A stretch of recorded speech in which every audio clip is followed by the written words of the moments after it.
এতিয়া আমি অলপ আগতে শুনিলোঁ এন্ধাৰ হ'ব নোৱাৰে গানটো। এই গানটো তেওঁ যেতিয়া আৰম্ভ কৰিছিলে, গানটো কাম শেষ নোহোৱালৈকে 7 দিনমান তেওঁ শুৱাই নাছিলে। 7 দিন কণ্টিনিউ দিনে ৰাতিয়ে কাম কৰি গানটো কমপ্লিট কৰিছিলে। নিজৰ লিখা, নিজৰ সুৰ, নিজৰ মিউজিক। তেওঁ এটা গানত লিখিছিলে তোমাৰ এই অৱগুণ্ঠন বুলি। মই সুধিছোঁ অৱগুণ্ঠন মানে কি? কৈছে নাজানা নেকি? মই কৈছোঁ মই নাজানো। কৈছে তুমি অসমীয়া মিডিয়ামত পঢ়া নে? বোলো অঁ। কি কৈছে মই কিন্তু 4টামান মিডিয়ামত পঢ়া। অৱগুণ্ঠন মানে উৰণি, মাইকী মানুহৰ লোৱা উৰণি।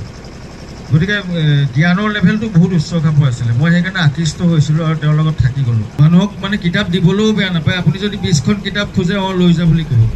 আৰু আপোনাৰ ঘৰৰ পৰা কিতাপ এখন লৈ আহিবলৈও বেয়া নাপায়। আপোনাৰ ঘৰত যদি তেওঁ মনৰ পচন্দৰ কিবা কিতাপ পায়, আপোনাৰ ঘৰতো নোপোৱাকৈও লৈ আহিব। আনিলোঁ বুলিহে ক'ব, নোখোজে আপোনাক, নিওঁ নে বুলি নকয়। এইখন আনিলোঁ দে বুলি কয়। কেতিয়াবা সোধে আমুক মানুহজন ক'ত আছে? বোলো তোমাৰ কিনাৰতে বহি আছে। অঁ মোৰ বৰ দিগদাৰ, মই ওচৰত বৰ কম দেখোঁ, আঁতৰতহে ভালকৈ দেখোঁ। বৰ তত্ত্বগধুৰ কথা কয় কিন্তু। কৈছে মোৰ বৰ দিগদাৰ, মই ওচৰত বৰ কম দেখোঁ, আঁতৰতহে ভালকৈ দেখোঁ। যিবিলাক কথা কয় আচলতে লাহে লাহে বুজি পালোঁ